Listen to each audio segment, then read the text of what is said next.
여기 나와 있는 것처럼 첫 번째가 이제 이력서 제목입니다. 이력서 제목. 네. 이 이력서 제목을 작성을 하시는데 통상 이제 사람인에서 들어가면 바로 보이나요? 사람인에서 이 이력서 제목을 이렇게 란에 클릭을 딱 하면 이런 창이 뜨면서 이 샘플 창이 떠요. 그쵸? 예, 그러면서 여기에 나와 있는 게 뭐냐면 내일이 아닌 1년 뒤, 10년 뒤를 바라보고 업무에 임하겠습니다. 라는 이력서 제목을 이렇게 추천을 해줍니다. 사람인에서. 그죠? 네, 근데 최상의 결과를 이끌어낼 멀티플레이어, 성심과 열정으로 내일의 가능성을 열겠습니다. 개인적으로는 제가 헤드헌터로서 이제 이력서를 많이 검토를 할 때 세 번째의 제목들도 은근히 많이 있어요. 세 번째.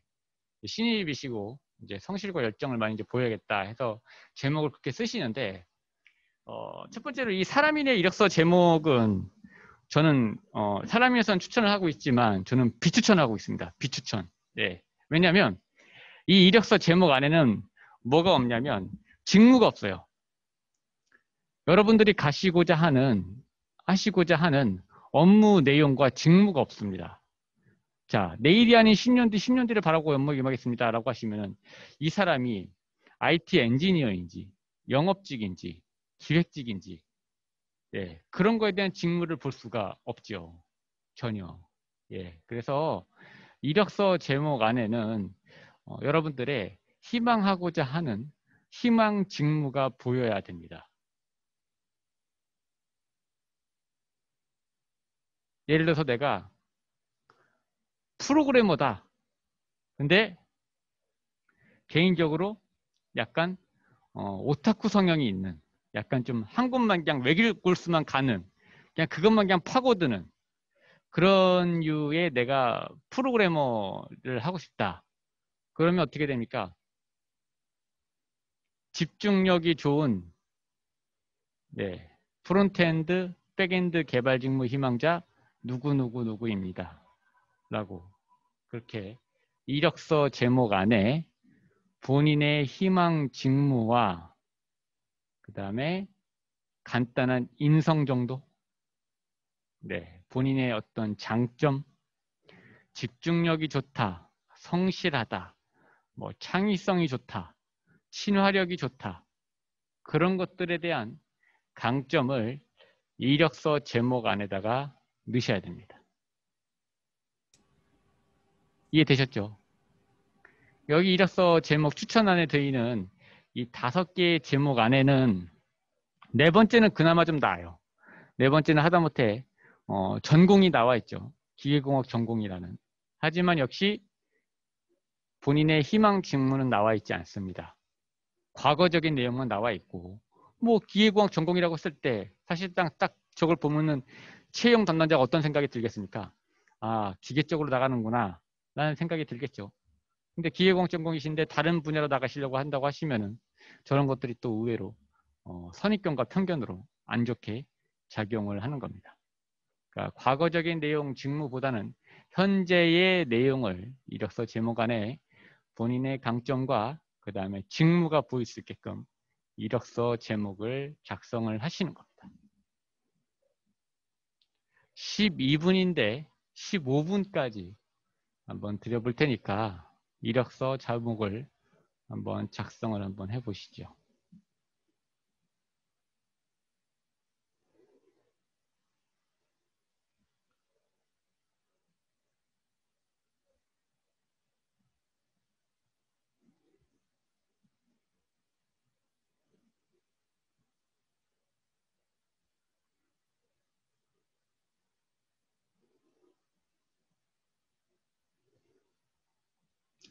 역시 질문사항이 있으시면 바로바로 질문을 또 채팅으로 저한테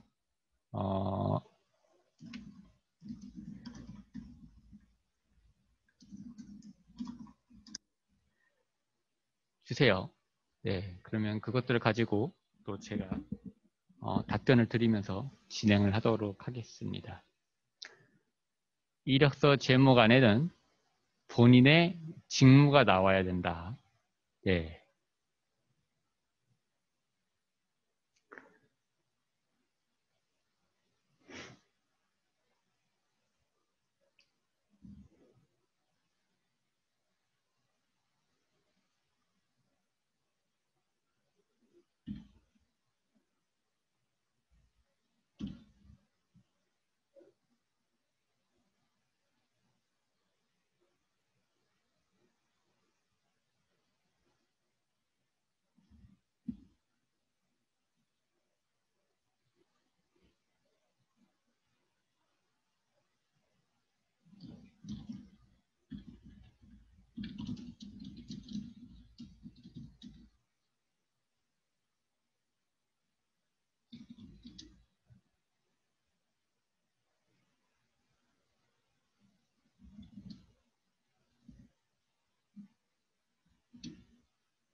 자, 다 작성을 하셨죠?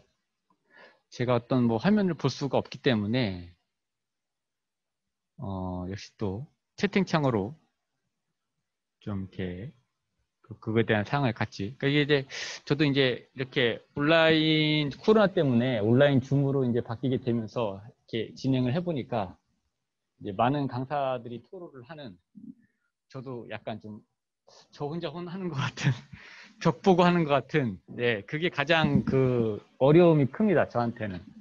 예 근데 오프라인으로 하거나 그렇게 이제 하다못해 이제 그런 오프라인 했을 때는 이제 그런 반응들을 좀 볼 수가 있고 그런 것들을 좀 이렇게 해서 좀 이렇게 진행을 할 수가 있는데 그런 부분들이 조금 네, 소통이라는 부분들이 조금 아쉽습니다. 자, 두 번째 바로 기본 정보로 넘어가도록 하겠습니다. 이제 인적사항인 거죠. 인적사항. 네, 이거를 입력하시는 데는 별로 어려움은 없으실 거라고 개인적으로 생각을 합니다. 이름 홍길동, 장철, 제 이름은 장철. 그 다음에 뭐 구직 중, 그 다음에 생년월일, 남, 그 다음에 메일, 네, 그 다음에 휴대폰, 그 다음에 전화번호. 요즘은 뭐 전화번호가 많이 없으신 분들 많이 계시니까 그냥 휴대폰과 동일로 네, 해주셔도 무방합니다. 근데 이제 여기서 제가 좀 말씀을 좀 드리고 싶은 거는 이메일과 주소, 사진이에요. 이메일과 주소, 사진. 여담으로 좀 제가 예전에 이제 말씀을 좀 드리면 예전에 그 포스코인가요? 포스코에 이제 입사 합격하신 분이 계신데 네이버 아이디가 위드 포스코였어요. 위드 포스코. 예, 그런 것처럼 이메일도 이 채용 담당자한테 그런 센스와 호기심, 센스와 그런 적성이 많다는 것들을 보여줄 그런 것들이 좀 있습니다. 네. 그래서 제가 한때는 이제 가서 이제 여쭤본 게 뭐 혹시 위드 IT 있습니까? 네, 뭐 아니면 뭐 위드 프로그래머가 있습니까? 뭐 위드 ICT 있습니까? 그런 것처럼 이메일 안에서도 딱 봤을 때 이 사람 진짜 IT 뼛속까지 IT인인데? 라고 느낄 만한 그런 것들이 바로 네이버 아이디 혹은 뭐 지메일 아이디 네, 그 정도가 될 것 같습니다. 자, 그렇게 해서 그런 또 좋은 선입견과 편견을 보여주는 게 있고요. 두 번째 사진입니다. 사진을 어떤 분은 이제 입력을 하시고 어떤 분은 이렇게 추가를 안 하시는 분이 계시긴 한데 사진은 될 수 있으면 꼭 좀 추가를 하셨으면 좋겠어요. 저도 이제 헤드헌터 입장에서 채용 담당자 입장에서 이 사진이 없잖아요. 없으면 좀 이렇게 뭔가 이렇게 가리는 듯한 느낌이 듭니다. 네. 그러면 왜 사진을 왜 안 넣었지? 넣을 수 있는데 왜 안 넣었지? 어떤 게 약점으로 보이나? 단점으로 보이나? 예, 그런 또 선입견과 편견이 생겨요.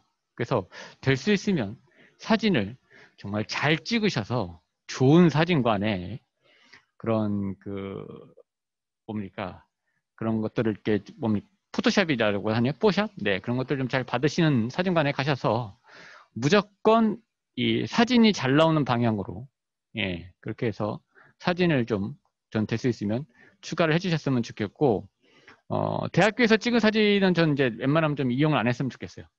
대학교에서 찍은 사진을 가만 봤더니 다 그 뒷 배경이 푸르딩딩 하면서 여성분들은 다 올백머리를 하고 그 다음에 정장 이렇게 입은 사진들을 제가 많이 봤는데 그런 사진들이 너무 많다 보니까 너무 좀 식상해요.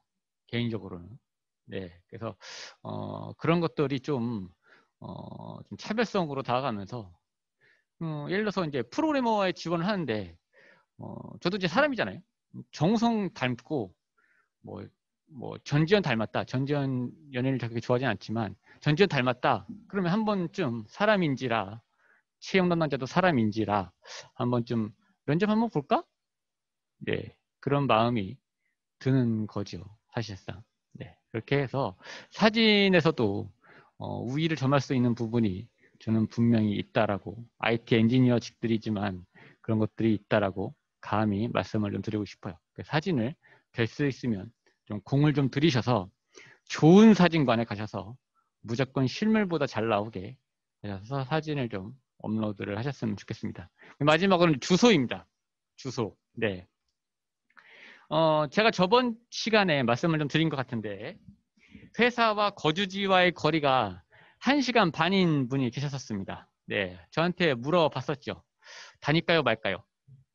예, 마찬가지입니다. 채용 담당자도 그 본인이 속한 회사와 지원자의 그 거주지와의 거리를 딱 계산을 해봤더니 1시간 반이다. 그렇게 걸린다라고 예측이 되겠죠. 당연히. 그러면 역시 의심을 합니다.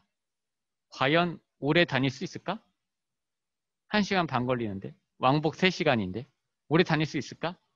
그렇기 때문에 그 주소 옆에다가 이걸 제가 주소를 한번 써볼게요. 가로를 치시고 근무지 이사 가능. 이렇게 마우스 쓰니까 되게 좀 이상하게 하네요. 근무지 이사 가능이라는 것들을 어필을 해 놓으시면 이력서를 검토하는 채용 담당자가 뭐 자취라도 할 모양이구나 라고 생각이 들죠. 네. 그리고 이 부분들은 역시 면접 때 무조건 나오는 질문입니다. 이럴 때 물어볼 수 있어요. 면접 오실 때 얼마나 시간 걸리셨어요? 네, 1시간 반 걸렸습니다. 그래요? 고생하셨네요. 오래 걸리셨네요. 근데 과연 잘 다니실 수 있을까요? 라는 것들도 나름 이 거주지와 근무지가 멋진 분들은 그런 것들을 이렇게 이력서상에서 표현을 하시면 좋습니다. 자, 그렇게 해서 또 역시 기본 사항도 넘어가 보도록 하겠습니다. 그 다음에가 이제 학력사항입니다. 학력사항. 네. 학력사항은 그렇게 어려운 거는 없다라고 개인적으로 생각은 역시 듭니다. 네.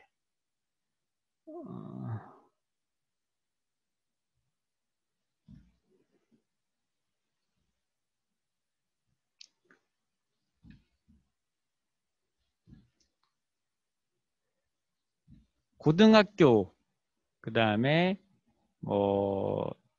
대학교, 네, 그렇게 입력을 하시면 되겠죠. 네.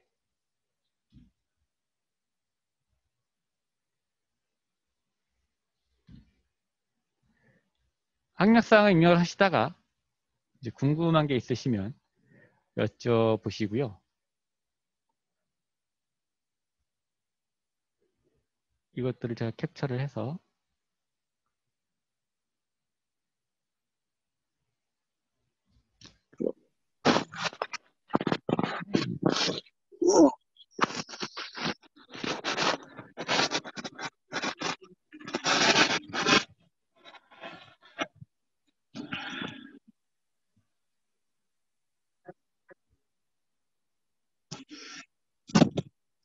그 대학교, 학교명, 지역, 재학기간, 그 다음에 전공,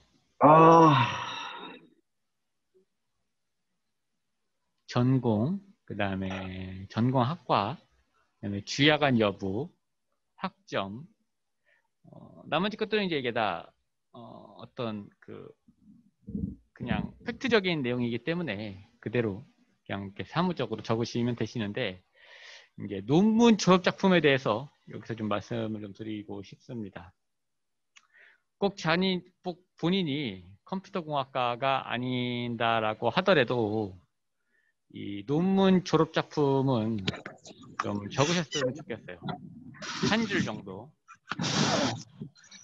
그래서 논문 졸업 작품을 적으시는 것 자체가 이제 성실성을 나타내는 겁니다. 성실성. 네. 타전공이라고 하더라도, 관련 없다라고 하더라도 논문 졸업 작품이 비어 있으면, 잠깐만요.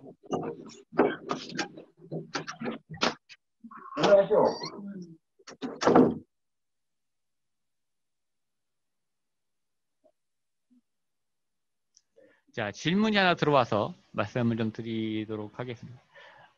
네. 김민우님, 마이크 좀 꺼주시기를 제가 부탁드립니다.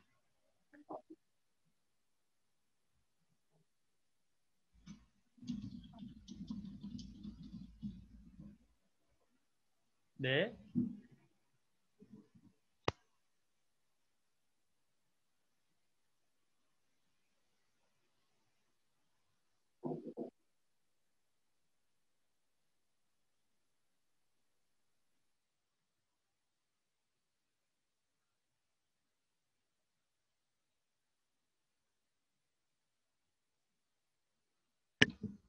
자, 다시 다시 진행하겠습니다. 자, 학점은행제 졸업은 아니고 진행 중인데, 이런 부분도 작성하면 좋을까요? 라고, 네. 두 번째 질문도 제가 좀 이따 말씀드리겠습니다. 먼저 이거 부분만 좀 말씀드리겠습니다. 자, 학점은행제가 졸업은 아니고 진행 중인데, 이런 부분도 작성하면 좋을까요? 라고 해주셨습니다. 첫 번째 의견을 말씀을 좀 드리면, 작성을 하십시오. 작성하시는 게 좋습니다. 네. 자, 제가 초중학교 학력이 고등학교 졸업이신 분이 계세요. 첫 번째로 말씀드리고 싶은 건 우리나라는 학력 위주의 사회입니다. 학력 위주의 사회라서 어떤 전공이든지 간에 첫 번째로 보는 게, 어떤 직무이든지 간에 첫 번째로 보는 게 학력이에요. 그렇죠? 그래서 웬만한 공고에는 첫 번째 자격 요건이 다 학력에서 걸립니다. 학력 무관으로 뽑느냐, 그 다음에 전문대 초대졸 이상을 뽑느냐, 4년제 이상을 뽑느냐. 네. 학점은행제를 하고 계시다라는 이야기는 내가 어떤 노력들을 하고 있다는 걸 보여주는 겁니다. 그리고 제가 채용 담당자 입장에서 최종 학력이 고등학교 졸업이신 분을 보면 두 가지 의문점이 들어요. 어떤 의문점이냐면은 그냥 자의로 대학교를 안 가신 분, 그 다음에 타의로 대학교를 안 가신 분이 계세요. 못 가신 거죠? 집안 형편이 안 되거나 어떤 게 안 돼서 가고 싶은데 실력은 되는데 그러신 분이 계세요. 그러신 분 같은 경우는 제가 채용 담당자 입장이라고 한다면 한번 기회를 주고 싶어요. 예. 그리고 자의로 고등학교를만 나오신 분은 묻고 싶어요. 왜 고등학교를만 나오셨는지. 그게 이유가 뭐냐면 현재 웬만하면 저도 이제 이력서를 다 검토를 할 때 초대졸 이상이신 분들이 거의 대부분입니다. 근데 고등학교만 나오시고 그 상급학교 대학교로 진학을 안 하시는 분은 뭔가 특별한 뜻이 있어요. 그게 본인의 생각이든 어떤 생각이든. 그렇죠? 네. 그런 부분들을 채용 담당자는 알고 싶어 하는 겁니다. 왜 이 사람은 대학교를 안 갔지? 안 간 거야? 못 간 거야? 학점은행자도 하고 있네? 지금에서 어떤 형편이 나아지거나 아니면 상급학교 진학하기 위한 그런 생각이 생겼나 보다. 뭐라도 열심히 지금 하고 있구나. 라는 것들이 학점은행제나 사이버대학, 방송통신대를 통해서 보여지게 되는 겁니다. 그래서 반드시 진행 중이라고 하셔도 작성을 하십시오. 그래서 내가 회사에 들어간 다음에 몇 년 내에 전문학사나 학사 학위 졸업증을 따겠다라고 말씀을 하시면 되겠죠. 그런 것들이 바로 학력입니다. 자, 졸업 논문이 정치, 사상이 들어간 논문인데 회사 입장에서 어떤 이미지로 다가올지 궁금합니다.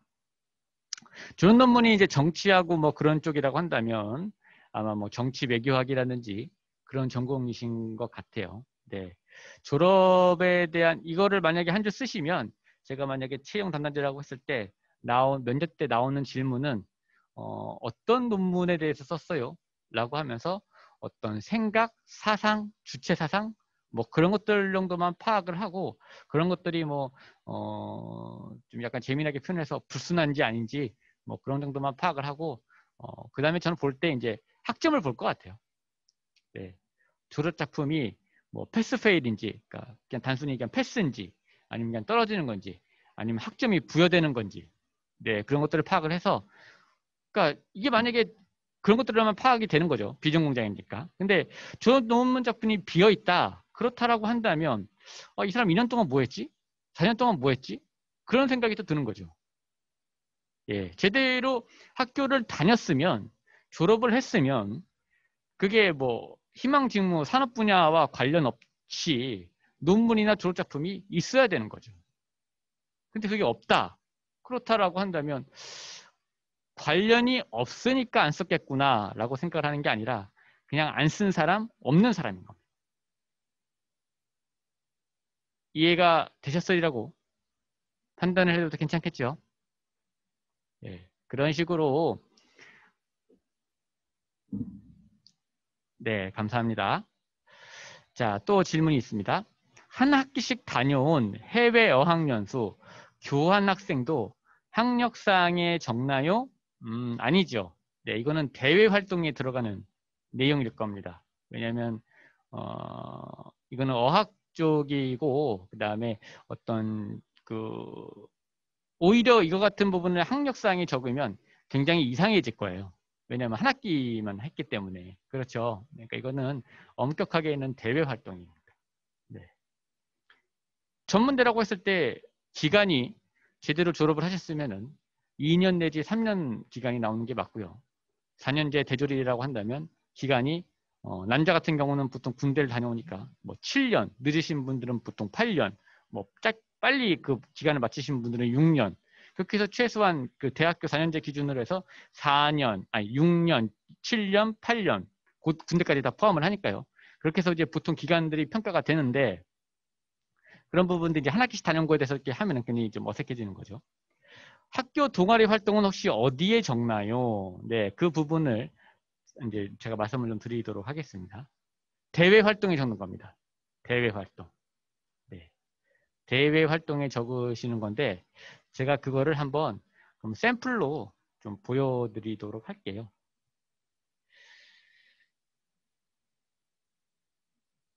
자, 대외 활동에 먼저 적는 게 그럼 이제 진도를 더 나가야겠죠.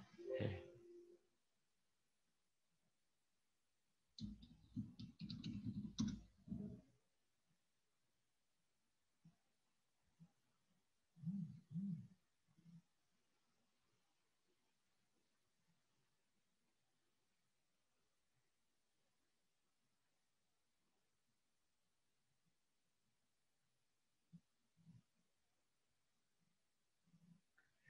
자, 그러면 이제 학력사항에 대해서 적었죠.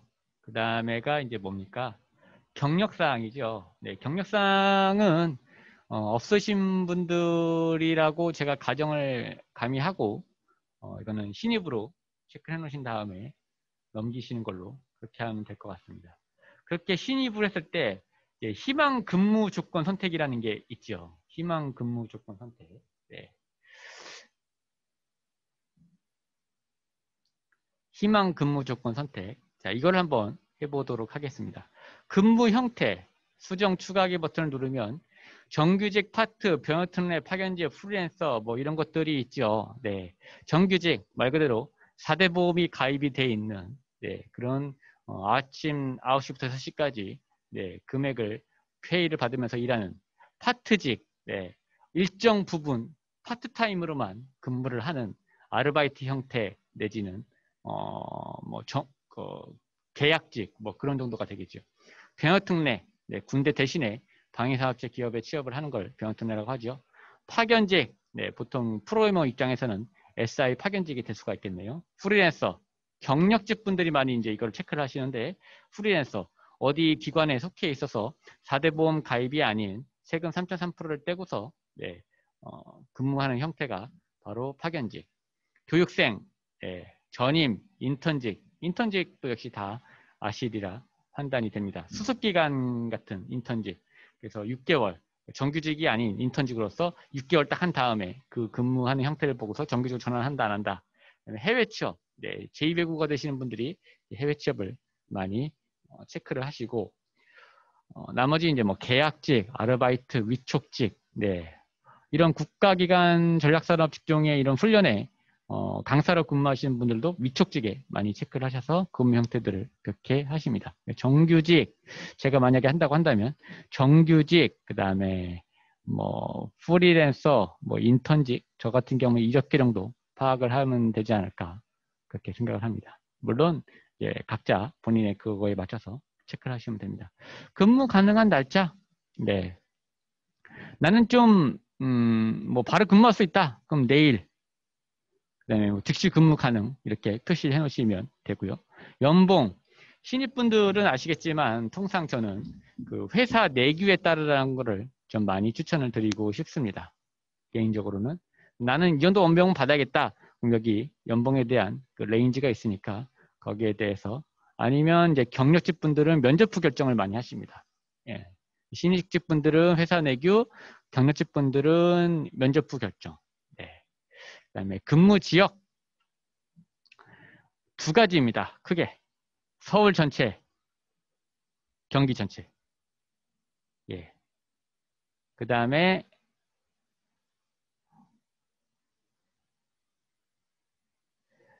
인천 전체. 보통 이렇게가 될 수 있을 것 같아요. 그렇죠? 예. 직종 수정 추가기 버튼을 누르면 IT 인터넷 여기서 나오죠. 자, 희망연봉을 설정할 때 제일 낮게 설정을 해놓으면 좋지 못할까요? 희망연봉을 설정할 때 제일 낮게 해놓으면은 기업의 입장에서는 이제 또 두 가지 정도의 생각이 드는데요. 그만큼 실력이 없나? 자신이 없나? 그렇게 생각이 들고요. 두 번째, 원래 그 위상의 연봉을 주려고 했는데 그 희망연봉, 아이고 잘됐다. 이 사람 희망연봉이 이 정도니까 이렇게 줘야지. 그렇게 회사에서 연봉 측정이 될 수 있는 그런 것들이 좀 있습니다. 답변이 좀 되셨나요? 그러니까 제일 낮게 설정했다고 해서 무조건 좋은 거는 아닙니다. 네. 그만큼 자신이 없어 보이는 거가 되겠죠. 그래서 회계사 내규가 저는 신입직들한테는 제일 그냥 좋다라는 거예요. 네. 자, 아르바이트는 해당 관련 업계 관련 아니면 적지 않나요? 라고 해주셨는데, 먼저 정답 아닌 정답 말씀드리면 아닙니다. 아르바이트가 솔직히 지금 특히 비정자분들 입장에도 그렇고 전공자들 입장에서 그렇고 IT 쪽에 가려고 하는데 아르바이트를 IT 쪽에서 하시는 분들은 제가 거의 못 봤어요. 그러면은 아예 안 적거나 그래야 된다는 얘기인데, 아르바이트 통해서 파악할 수 있는 건 성실성입니다. 인성이에요. 한 가지 예를 들어서 제가 옛날에 이제 케어했던 분이 고깃집 아르바이트를 2년 하신 분이 계세요. 고깃집 아르바이트 2년. 아르바이트 IT와 관련이 없죠. 그렇죠? 근데 지금 제 말을 들었을 때 고깃집 아르바이트 2년 한다 했다고 느껴졌을 딱 봤을 때 어떤 생각이 드십니까? 채용 담당자님께서는. 이 질문을 해주신 분께서는 고깃집 아르바이트 2년 경력을 딱 봤어요. 이력서 상에서. 어떤 생각이 드세요? 일반적으로 상식적이라고 한다면. 이 질문을 해주신 이 땡땡님. 어떤 생각이 드세요? 채용 담당자 입장에서. 고깃집 아르바이트 2년. IT와 관련. 그렇죠. 성실하다. 그 생각이 드는 거죠. 맞아요. 그겁니다. 예. 제가 무슨 말씀을 드리려고 하는지 아시겠어요?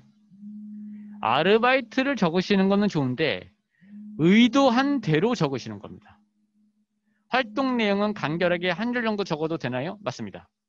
근데 그 한 줄의 내용에 있어서 본인이 의도하고자 하는 바가 나와야 돼.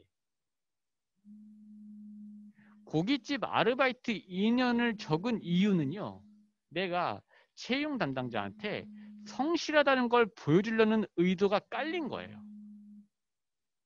이해되셨나요? 근데 어느 채용 담당자는 고깃집 아르바이트 2년을 보고서 성실하다고 느껴지는 게 아니라 뭐 다르게 느껴졌다. 그러면 그게 잘못 전달이 된 거나 그 사람이 잘못 그것들을 받아들이는 겁니다. 근데 통상적으로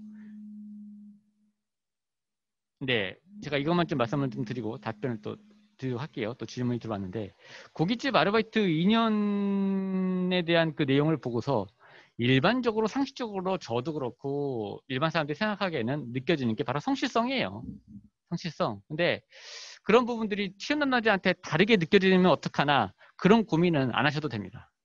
예. 그러니까 그런 것들을 최소한 그 본인의 생각과 다른 사람의 생각이 일치를 하는지 간단하게 여쭤보시면 돼요. 주위 사람들한테. 너는 고깃집 아르바이트 2년이라고 했을 때 어떤 생각이 드냐? 그럼 어떤 사람은 야 고기 냄새 많이 나겠는데 그런 말도 안 되는 그죠? 예, 그거는 상식적이지 않는 거죠. 그런 것까지 파악할 필요는 없다. 네, 그거를 말씀 좀 드리고 싶어요. 근무 조건과 관련된 질문을 계속 드려서 죄송합니다. 아까 신입, 경력, 항목을 적어 넣을 때와 관련되어 질문이 있는데 제가 친구와 1년 정도 창업한 경력이 있습니다. 그런데 이게 IT와 관련이 없는 업종이었는데 이것을 적는 것이 좋을까요? 아니면 대외활동 아르바이트 항목을 적는 것이 좋을까요? 저는 개인적으로 창업한 경력이 있는 사람을 좋아합니다. 개인적으로. 그게 망했든 망하지 않든 뭐 망했으니까 잘못됐으니까 여기 이 자리까지 오셨겠지만은 창업한 경력을 왜 좋게 보느냐. 첫 번째가 주인의식이 있어요.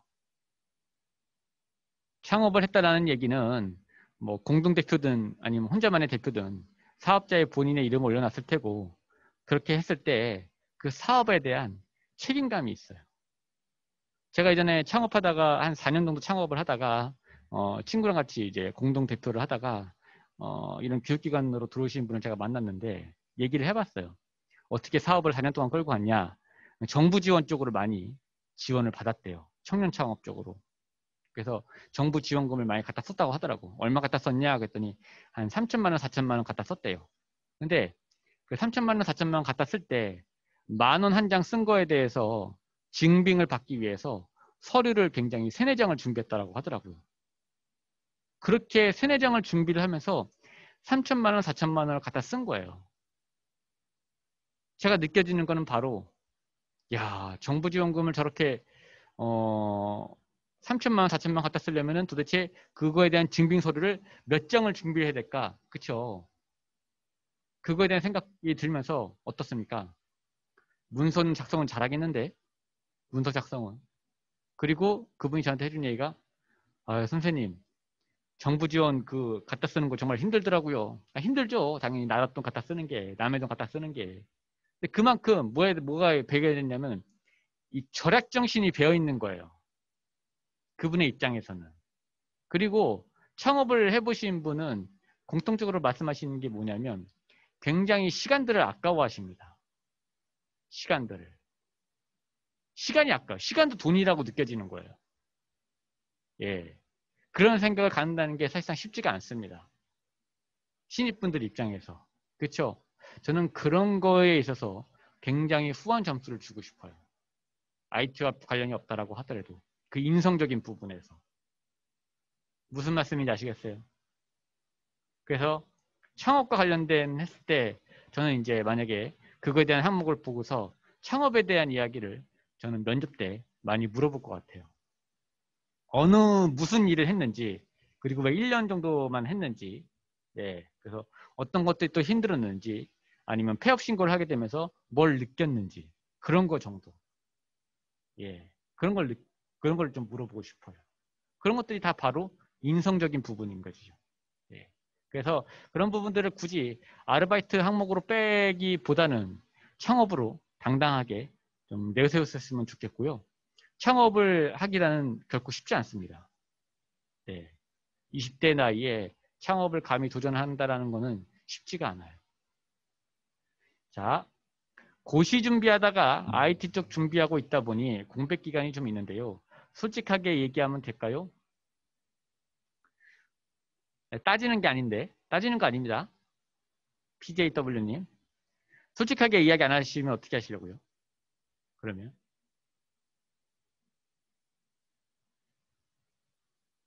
솔직하게 이야기를 안 하신다는 얘기는 어떤 포장을 한다거나 거짓말을 한다라는 의미인데, 그렇죠? 그렇게 입사를 해서 그런 것들을 계속 숨기고 가는 것 자체가 쉽지 않습니다. 괴로워요. 나의 진짜 모습이 아닌 그런 숨기고 간 모습을 갖고 커리어 생활을 하면서 뭐 하다못해 위에 사수분하고 대화를 할 때나 뭐 술자리를 갈 때, 회식 자리를 갈 때 그런 것들을 계속해서 거짓말을 해야 할 텐데요. 그런 것도 이야기가 나올 때. 그렇죠? 쉽지가 않아요. 힘들어요. 거짓말을 하고 살아간다는 것 자체가. 그래서 저는 아예 솔직하게 이야기를 하는 게 낫지 않나 그렇게 생각을 합니다. 근데 내가 취업을 반드시 하기 위해서 거짓말이라도 해서 그렇게 가고 싶다. 그렇게 난 그렇게 할 자신이 있다. 라고 한다면 하셔도 좋을 것 같습니다. 근데 저도 커리어 생활을 해보고 헤드헌터 입장에서 거짓말을 하는 것 자체가 굉장히 괴로운 일입니다. 그런 생활을 한다는 것 자체가. 그렇죠? 네. 그래서 이런 부분들 저한테 많이 말씀들을 하세요. 네. 어느 부서에 들어가려고 했는데 그 부서가 회식을 굉장히 많이 하는 부서래요. 근데 본인은 술 마시는 게 굉장히 싫어. 고역이야. 그럼 어떻게 됩니까? 정말 진지하게 고민을 해봐야 되는 거예요. 네. 내가 그 부서를 들어가기 위해서 술을 잘 마신다고 포장을 하거나 거짓말을 해서 들어간다 한들 그 생활을 잘 버틸 수 있을까요? 회식이 많다는 걸 알고 있는데, 회식이 많은데. 그게 바로 커리어 생활입니다. 취업이 되겠죠. 단시간에 그런 것들을 속여서 거짓말을 해서 과장을 해서 포장을 해서 취업은 되겠지만 그 이후의 생활이 괴롭다는 거죠. 나의 진정한 모습을 가지고 들어가는 게 아니기 때문에. 네, 저는 그런 부분들을 말씀을 좀 드리고 싶어요. 그래서 된다 안 된다가 아니라 한 번쯤 생각을 해보셨으면 좋겠어요. 자, 전혀 관련 없는 직종에서 정규직으로 일했는데 경력으로 써야 하나요? 아니면 신입으로 하는 게 경쟁력이 있을까요?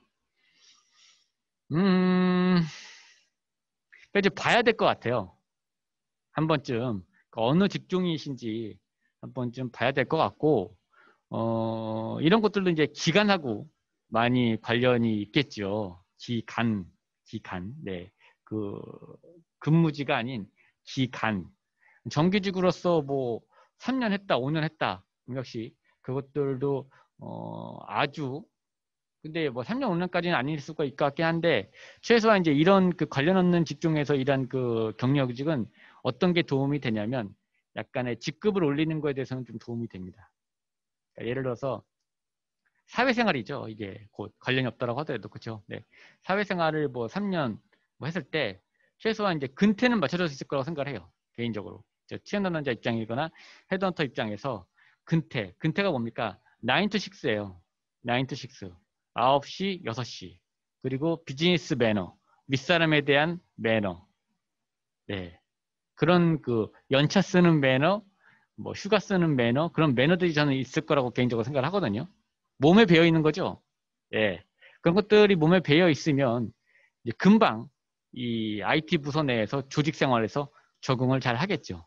그래서 그런 경력을 조금 인정을 받아서 기술적으로는 신입이지만 사회생활에 어느 정도 기반이 되어 있다라고 애티튜드, NCS에서 말하는 지식, 기술, 태도, 애티튜드가 형성이 돼 있으니까 뭐 주임 정도는 달고 들어와도 괜찮지 않나 그런 생각을 해보거나 들어올 때는 신입이지만 뭐 1년 후에는 그냥 그 기술을 그런 거 상관없이 그냥 주임을 달아서 이렇게 좀 할 수 있지 않나 예, 그런 것들도 생각을 해볼 수 있는 가능성이 바로 관련 없는 직종에서의 경력직인 것 같아요. 네. 근데 어쨌든 있는 것들을 저는 최대한 어필을 좀 많이 하셨으면 좋겠어요. 네. 자, 그런 식으로 해서 지금 이제 직중이죠. 직중 웹개발에 자바 JSP 화면에 보신 것처럼 뭐 백엔드, 프론트엔드 그런 식으로 확인 버튼을 누르시고 업종, 서정 추가하기, IT 웹통신, 솔루션 그래서 솔루션 쪽이라고 한다면 근데 저도 마찬가지로 솔루션, 뭐 소프트웨어 개발, 그다음에 웹 에이전시 희망 업종은 하나네요. 이런 식으로 해서 해보시고서 또 안 되시면은 계속해서 이렇게 바꾸시는 거를 네, 추천드립니다. 자, 그래서 희망 근무 조건이 다 됐죠. 네. 자, 제가 2시 조금 넘어서 시작을 했는데 첫 번째 시간은 2시 50분에 정확히 마치도록 하겠습니다. 네, 마치고 이력서 이제 그 다음 시간에는 주된 내용인 보유기술, 대외활동, 포트폴리오 이 세 가지를 가지고 주된 내용으로 해서 이력서 1시간을 마무리 짓도록 하겠습니다. 지금 정확히 제 컴퓨터 시계로 2시 50분인데 3시까지 쉬시고 3시에 다시 이력서 작성하는 시간에 뵙도록 하겠습니다. 질문사항 있으시면 채팅창으로 남겨주세요. 그럼 그런 것들도 바로 채팅 답변 말씀드리면서 진행하도록 하겠습니다. 10분간 쉬겠습니다.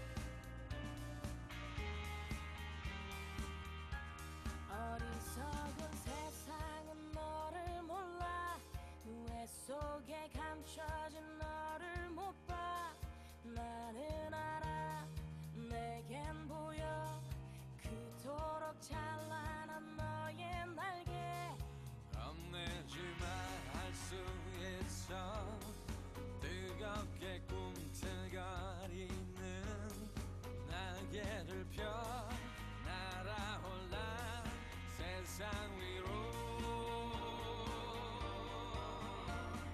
태양처럼 빛이 나는 그대여 이 세상이 거칠게 막아서도 빛나는 사람은 난 너를 사랑해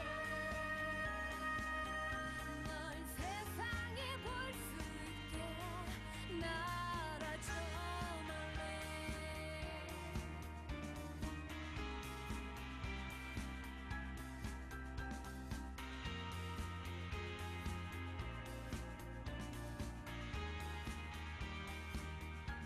꺾여버린 꽃처럼 아플 때도 쓰러진 나무처럼 초라해도 너를 믿어 나를 믿어 우리는 서로를 믿고 있어 심장의 소리를 느껴봐 힘겹게 접어놓았던 날개를 펴 날아올라 세상 위로 봄처럼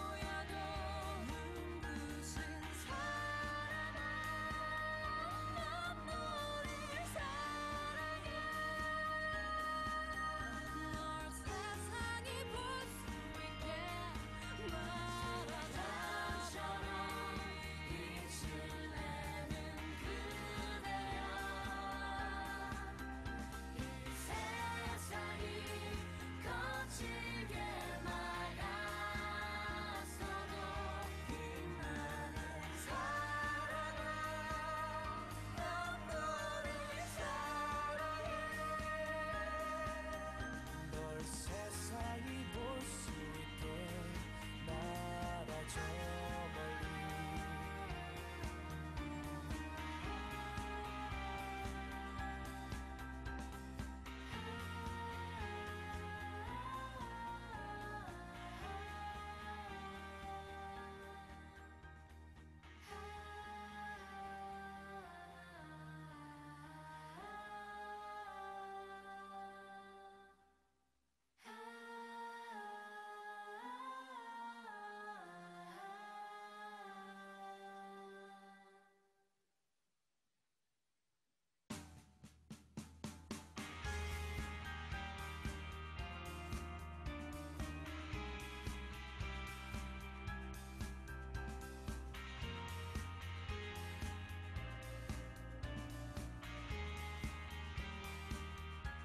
어리석은 세상은 너를 몰라 후회 속에 감춰진 너를 못 봐 나는 알아 내겐 보여 그토록 찬란한 너의 날개 겁내지만 할 수 있어 뜨겁게 꿈틀거리는 날개를 펴 날아올라 세상 위로 태양처럼 빛이 나는 그대여 이 세상이 거칠게 막아서도 빛나는 사랑은 난 너를 사랑해 널 세상에 볼 수 있게 날아줘 멀리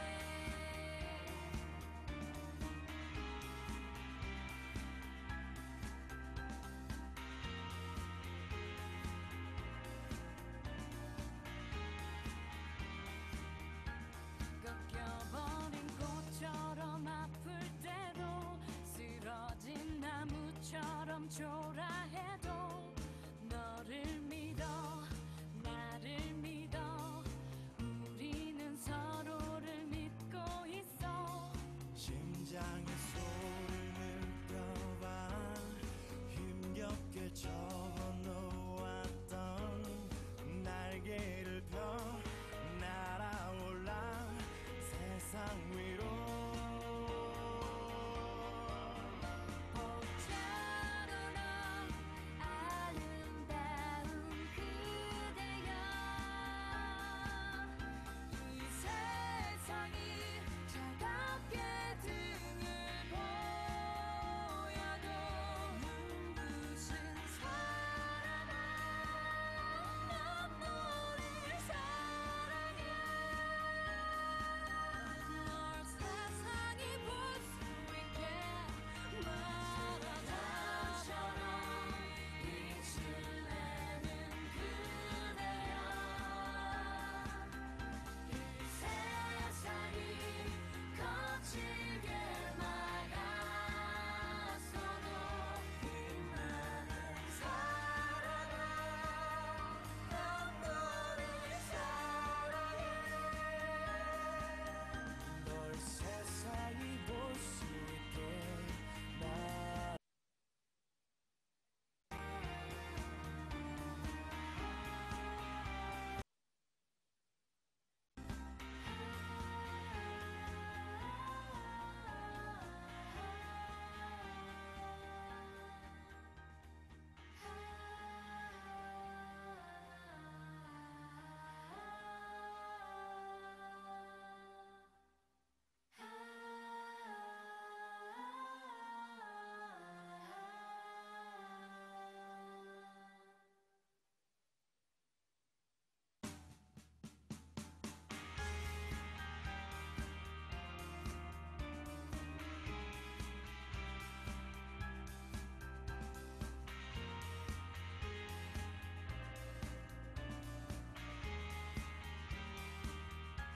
어리석은 세상은 너를 몰라 후회 속에 감춰진 너를 못 봐 나는 알아 내겐 보여 그토록 찬란한 날개 겁내지마 할 수 있어 뜨겁게 꿈틀거리는 날개를 펴 날아올라 세상 위로 태양처럼 빛이 나는 그대여 이 세상이 거칠게 막아서도 빛나는 사람은 난 너를 사랑해 널 볼 수 있게 날아줘 말래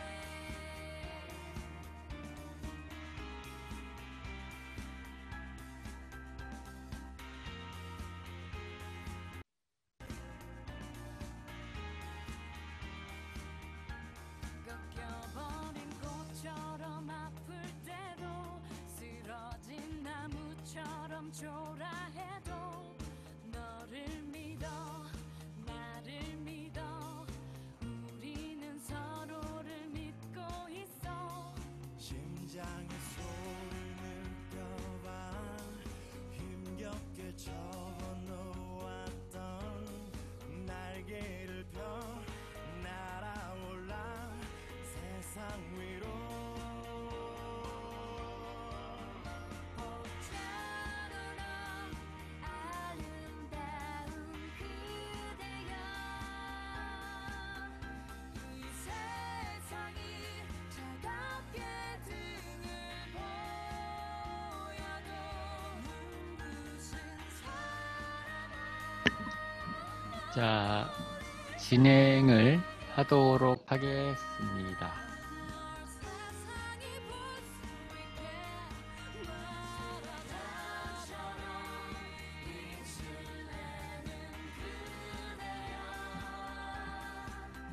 이 세상이 거칠 자, 저번에 저랑 같이 이제 하셨던 분은 아시겠지만 저는 이 쉬는 시간마다 그 국가대표 OST를 많이 틀립니다. 국가대표 영화하고는 아무 관련이 없는데 국가대표 OST가 이 취업과 채용 쪽에 그 관련이 있는 가사들이 많이 있어서 다시 한번 말씀을 드리면 세상은 잘 몰라요.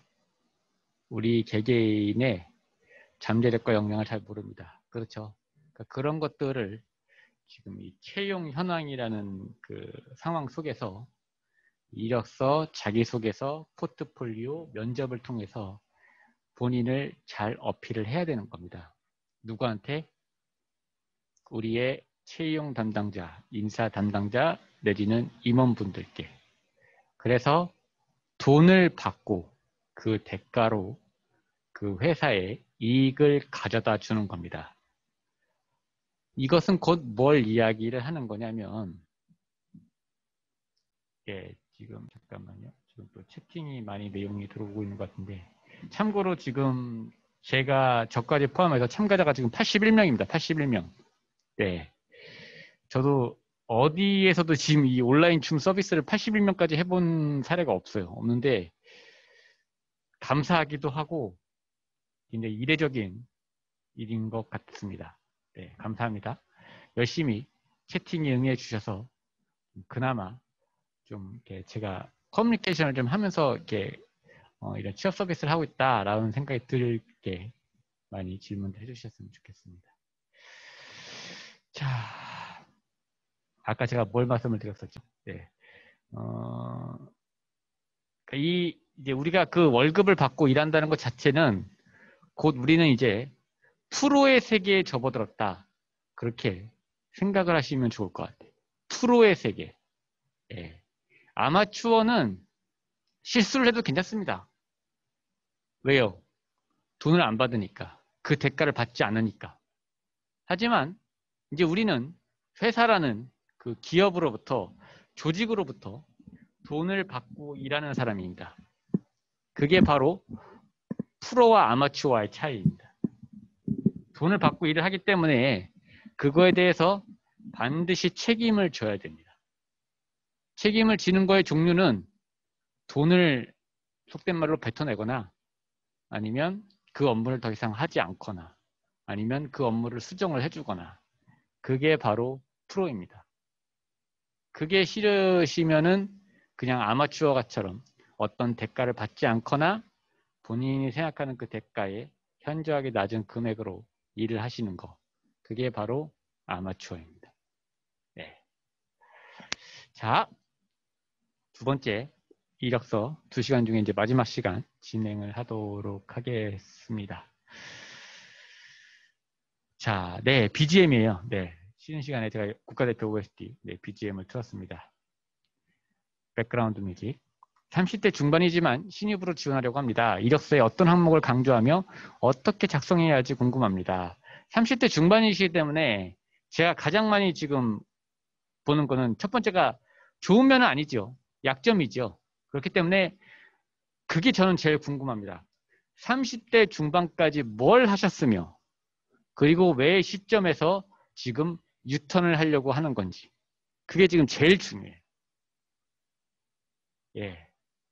그 정신이, 그 멘탈이, 그 IT 쪽으로 들어가는 그 이유가 명확해야 됩니다. 아주. 그리고 그런 것들이 실력과 전문성으로 드러나야 돼요. 제가 34살이신 분을 제가 만났습니다. 저한테 했던 얘기가 어떤 이제 직을 그만두고 유튜브나 뭐 그런 걸 막 찾아보니까 가장 그래도 좀 이렇게 기술만 있으면 취업이 가능하고 진로가 좋은 분야가 프로그래머라고 생각을 해서 이 분야로 들어왔대요. 뭐 괜찮죠? 네. 두 번째. 그러면 그런 생각을 갖고 들어왔을 때 내가 지금 현재 이 채용 현황 시장에서 어떤 위치에 있는가 그것들을 객관적으로 보이실 수 있으셔야 됩니다. 그게 바로 코딩 테스트 내지는 어떤 보유 기술 아니면 프로젝트 경험에 대한 내용이겠죠. 그렇죠. 그 부분만 명확하다라고 한다면 저는 30대 중반이신 분에게도 기회를 드리고 싶어요. 그러니까 아까 말씀드린 그 좀 전에 그분은 비정자이셨고 다른 일을 하셨다가 오셨기 때문에 반에 28명으로 시작을 했던 반인데 28등이라고 본인을 소개했어요. 나이도 많고 전혀 관련된 없는 일을 하셨기 때문에 IT와 28등으로 들어왔는데 수료할 때쯤에 대해서 4등으로 수료했다고 본인이 자신 있게 이야기를 했습니다. 제가 그것들을 제가 과제로 드렸어요. 반드시 수료할 때 본인의 등수를 파악하고 수료하라고. 4등이래요. 왜 4등입니까? 물어봤더니 강사님하고 매니저 그런 운영진 분들이 파악을 해줬대요.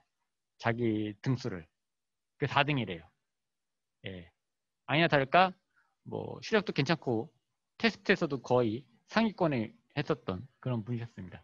그런 거에 대해서 전문성을 많이 강조하셔야 됩니다.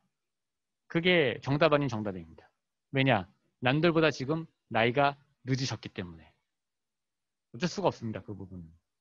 네.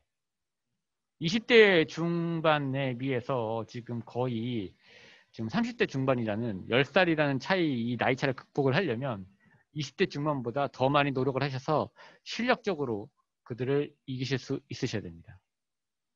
그런 부분들이 많이 강조가 돼야 됩니다. 기업 이력서를 지원했는데 지원을 취소하고 다시 보내는 게 나을까요? 아니면 그냥 안 하는 게 나을까요? 네, 감사합니다. 안 하는 게 나을까요? 지금 다시 생각해보니 이력서를 좀 수정하고 싶은데 어떻게 하는 게 좋을까요? 수정하고 싶으시면 수정 다시 해서 지원하십시오. 네. 제가 이거에 대해서 이런 말씀을 드리는 이유는 어떤 기업인지 제가 전혀 모르고요. 그리고 우리 이땡땡님에 대해서 아무것도 아는 바가 없습니다. 그렇죠? 네, 근데 뭐 그렇다고 해서 뭐 이런 질문을 안 하시는 건 아니고 그냥 좋은 질문 해주셨는데 지원을 취소하고 다시 보내는 게 나을까요? 아니면 그냥 안 하는 게 나을까요? 안